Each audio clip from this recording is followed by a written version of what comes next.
Dale Jr. says that the charter system is the only reason he's not currently in the Cup Series right now. And in the most shocking announcement of the 2021 season, Trackhouse has purchased Chip Ganassi Racing's operation. What's going on, guys? It's Daniel, and welcome back to another video.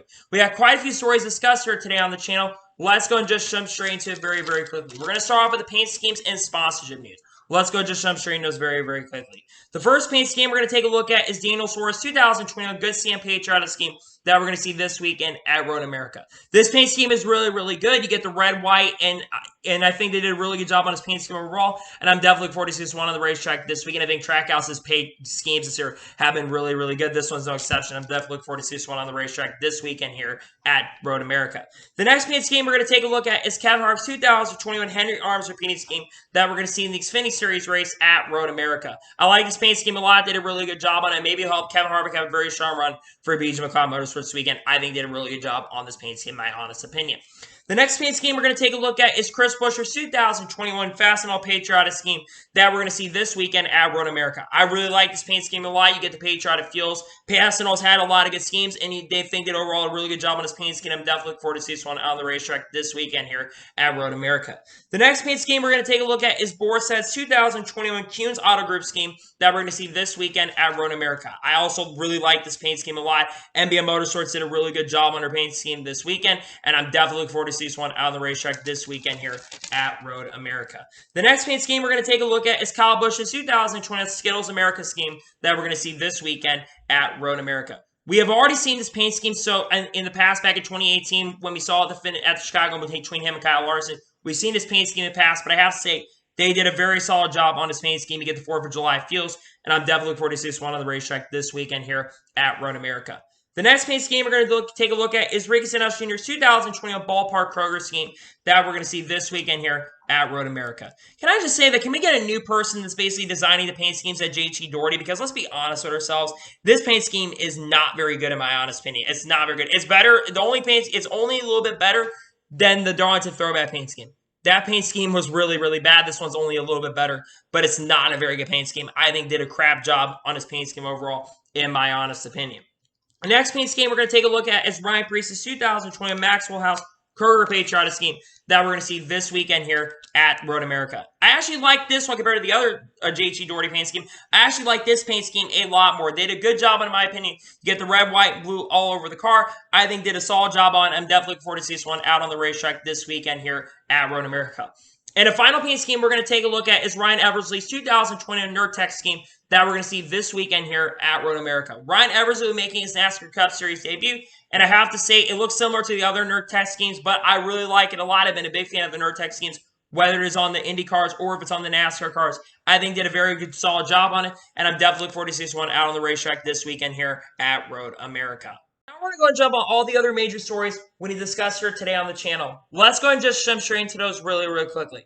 The first story we're going to talk about is Micah Hurton, as Micah Hurton has been indefinitely suspended and terminated by Joe Gibbs Racing. Now, if you've been following the story in regards to Micah Hurton had basically sent some explicit photos to certain individuals, and basically the cops have been getting involved, and similar to what happened to Eddie DeHaan's situation, well, he wasn't terminated from Hendrick Motorsports. Eddie DeHaan was basically suspended from NASCAR and suspended. In this situation, Micah Hurton has been basically indefinitely suspended by NASCAR, and he's basically been terminated. From the images that basically I've seen and from the screenshots and stuff, I'm not going to put them up on the screen because they're very, very explicit. I don't think you guys need to see them. But it's very, very disgusting behavior, and it should not be accepted whatsoever. Again, it is just accusation at this point. But from what I've seen from the images and stuff, I actually do believe that in this situation, like that situation, I do think that there's actual evidence here on this. And I think, honestly, you know, the situation's really, really bad, and it's unacceptable, and no one should be doing this stuff at all. You're in a position of power, and you can't be doing that kind of stuff online, and it's really, really bad. And we'll keep an eye keep you guys updated on the story as time goes on. But yeah, Micah Hurton has been officially suspended by NASCAR and has basically been terminated from Joe Gibbs Racing. And he was also the car chief last year for College Racing last year on the number 11 organization. He's been working in the Daniel Hemmer camp, and now he's been gone from Joe Gibbs Racing. But we'll keep an update on the story as time goes on here in the foreseeable future. And now we're going to go ahead and jump on to the next story of today's episode as we are talking about the next-gen car. As was reported yesterday by Kelly Crandall that the next-gen car is going to be crash-tested at Talladega at some point here in the coming months. This is according to Terry Gadali, who is the president of Richard Childress Racing. There has not been a next-gen car test where we've been able to crash test the car up to this point. I don't remember if they did crash test the Gen 6 car. It's been a long time since they tested these cars. I think they only have one test for the Gen 6 car. I don't think they had a crash test, but I do think this test is very, very important. Now, the big question is, who is going to be the driver that is going to be crash test? Is it going to be someone that basically wrecks all the time, maybe similar to Riley Herbst, maybe other drivers in this series that could maybe take over and maybe test that car, people that are wreckaholics, maybe test that car since they're used to basically wrecking and stuff, maybe they'll choose someone like that. I'm not really sure, but I think that test is going to be really important to see if the car is very durable. Remember, there are going to be composite bodies on the cars. We'll have to keep an eye on this story for sure, but very interesting. They are going to be testing the next-gen car on this front because, again, like I said, the more tests we can have, the better. Yes, they said the next-gen car is basically complete, but like I said, I think that's very important to do this kind of test to make sure the car is all right. And there's testing in a super speedway too, and hopefully no one gets hurt in this test. Maybe they'll choose somebody that isn't even a driver that will test the car. I'm not sure, but we'll have to keep an eye on update on the story for sure, but really interesting that the next-gen car is going to be crash tested here at some point in the coming months. So I would not be surprised if they tested during the couple off weeks, because remember, we have a couple off weeks that are coming up very soon. We'll have to keep an eye on the story for sure, but yeah, very interesting. The next-gen car is going to be crash tested. And now we're going to go jump on to the next story of today's episode as we are talking about Spencer Pumpelly. As Spencer Pumpelly is going to be driving the 6th car for JD Motorsports this weekend here at Road America. Ryan Vargas put out a statement last night saying that he will not be racing this weekend here at Road America. He will be back in the car in Atlanta. I believe it is due to sponsorship.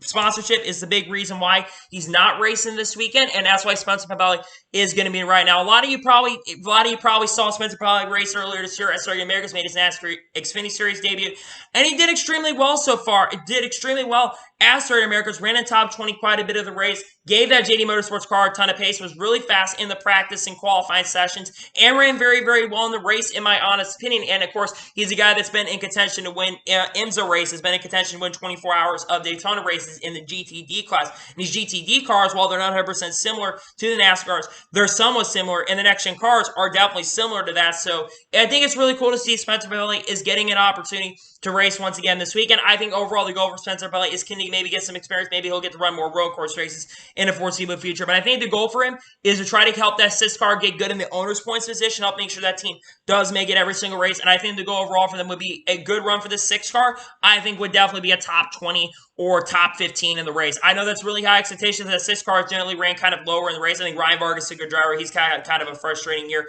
But I really would like to see this car run very, very well. If the top 15, top 20 will be really good in the owner's points position, and I think it'll help Ryan Vargas in the long term. But yeah, really cool to see that Spencer Pumpelly is getting back in the NASCAR Xfinity Series for JD Motorsports, and I'm definitely looking forward to see that for sure here coming up very, very soon.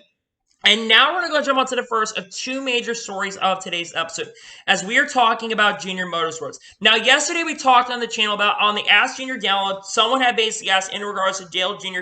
basically racing in the Cup Series, and he said that because of the situation with College Racing, now remember, College Racing, apparently to him, has apparently bought the charters for $10 million each. Not just both charters combined. He basically said that the charters are cost $10 million each, so $20 million Car Racing basically paid to basically get the charters. And he said if it's going to cost that much, he's not going to be jumping up to the Cup Series. Now, he was this morning on the morning drive with Pete Pistone and Mike Bagley, and he said on the morning drive that securing a charter is the only reason why he's currently not racing in the Cup Series right now. Now, like he mentioned yesterday on the Ask Junior segment on his basically podcast, he basically said that's the reason why he's not racing in the Cup Series right now, which is really, really unfortunate. I think Dale Jr. does want to jump up to the Cup Series next year. I really do think he does. And I think he would love to do that really, really soon. The problem is, like I said, these charters are going to cost a ton of money to jump up to the Cup Series. It's going to cost a lot of money for a team like Junior Motorsports. I don't know if they have the funding to do that. It's not just Dale Jr. running operation. You have Kelly Herner. And I don't think they think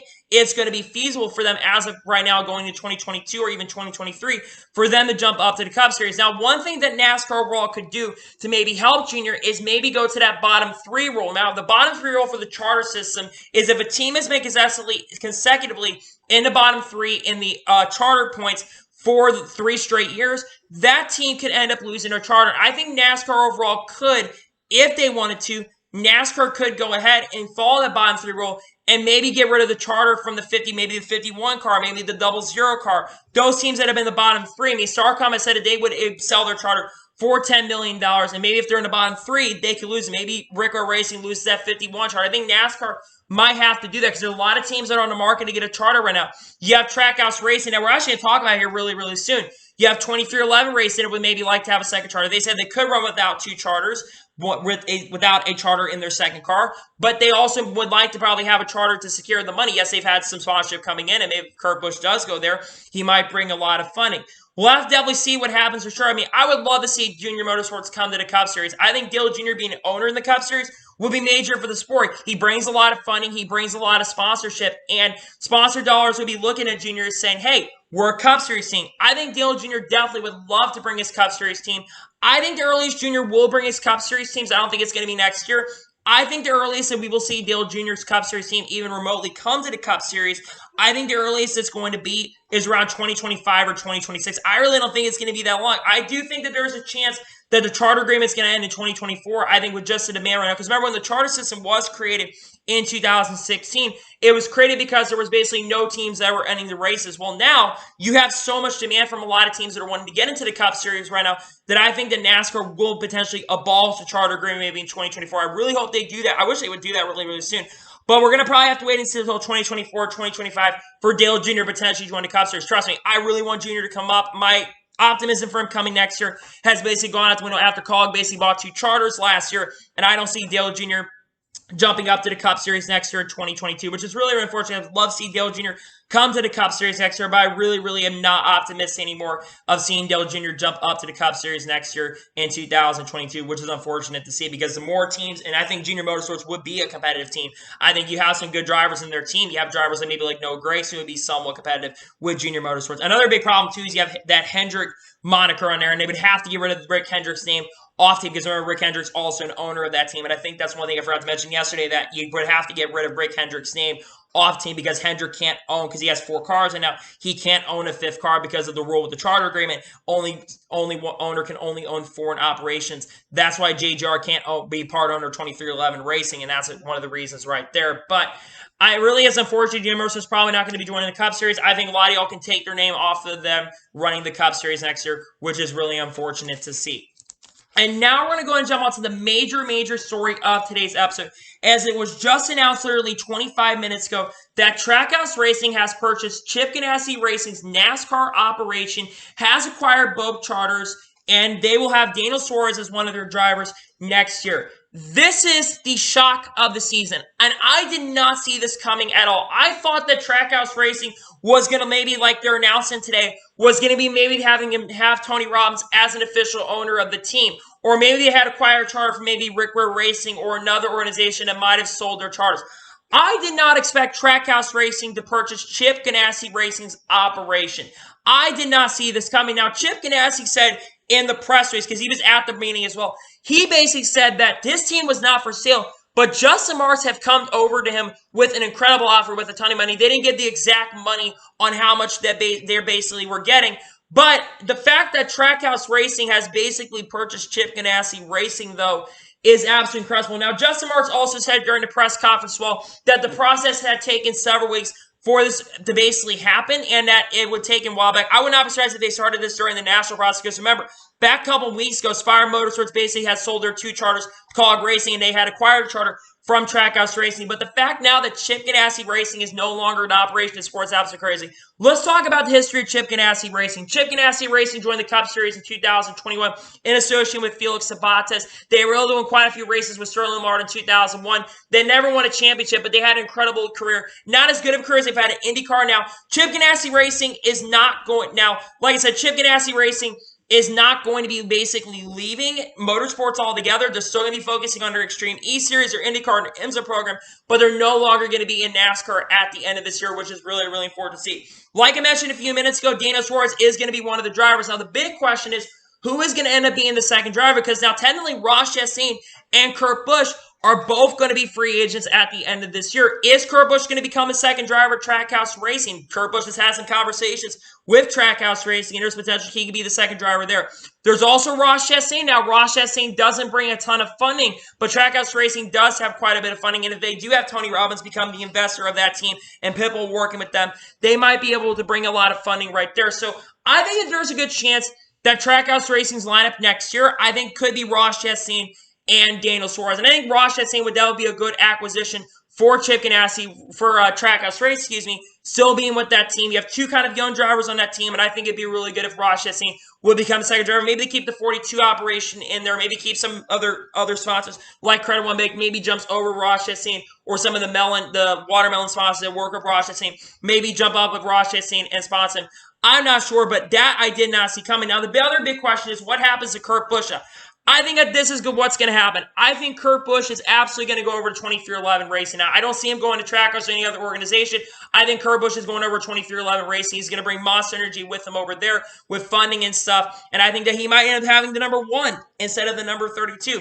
I'm not sure, to be honest with you, what's going to happen over there. But this year, Chip Ganassi Racing, man, they're an incredible IndyCar team. They've done great in NASCAR. They won a lot of races with drivers, like I said, like Sterling Marlin. They won races with Jamie McMurray. They won a Daytona 500 in 2010, also won a Brickyard 400 in 2010. The same year, they also won the Indy 500, which is the only team to win the Indy 500 and the Brickyard 400. Also one of the only teams, one of the 7 or 8 times that a team has basically won the Daytona 500, the Brickyard 400 in the same year. And I just think the incredibleness of it's been crazy to think. And like I said, nobody saw this coming, that Trackhouse Racing was basically going to be buying Chip Ganassi Racing's operation. But I think that this is big for Trackhouse Racing. I think this shows that Trackhouse Racing is not here to play around. I think that they're here to basically stay, and I think that they're looking to be an incredibly competitive organization. I think they want to be competitive. I think they have shown it overall throughout this year with Daniel Suarez. They're just right outside the playoffs, about 45 points outside the playoff cutoff line. They've been headed in the right direction. They just got a top 10 at National, that 3 top 10s throughout the year. They've shown competitive speed. Of course, that Hendrick ECR combination is definitely helping the team, but I did not expect this announcement. Like I said, this is the shock of the year, and we'll have to hear more details on what's going on as time goes on, and maybe they'll put Ross Chastain in the car. Maybe they'll put someone else in the car from the Chevy team. Maybe like Kaz Gralla goes in there. Maybe Ross Chastain's out of a ride in the Cup Series. Who knows? But I really think that the lineup next year will be Daniel Suarez in 99 and Ross Chastain in the 42, with that being a Trackhouse number instead of a Chip Ganassi Racing number. We'll have to continue as the story goes on, but this is definitely the big story of the day, and it's really unfortunate that it sucks that Chip Ganassi Racing shut it down, but it is great for the future of Trackhouse Racing, and I'm really excited for the future of Trackhouse Racing. So, anyway, that is going to be today's NASCAR news video, and thank you guys for watching. Please subscribe to the channel, notification on so you know when a video does go live on my channel. Follow me Twitter, Facebook, and Instagram. Sports page is on links description below for that. And comment your thoughts on today's video. How shocked are you that Chip Ganassi Racing is selling their operations to Trackhouse Racing? And do you think this will be great for Trackhouse Racing in the future? Let me know in the comments below. And do you think that Junior Motorsports has even a remote chance of going to Cup Racing next year or not? Let me know in the comments below. Anyway, like I said, I want to thank you guys for watching today's video. And I'll see you guys next time for some more great and awesome NASCAR content. Take care, everybody.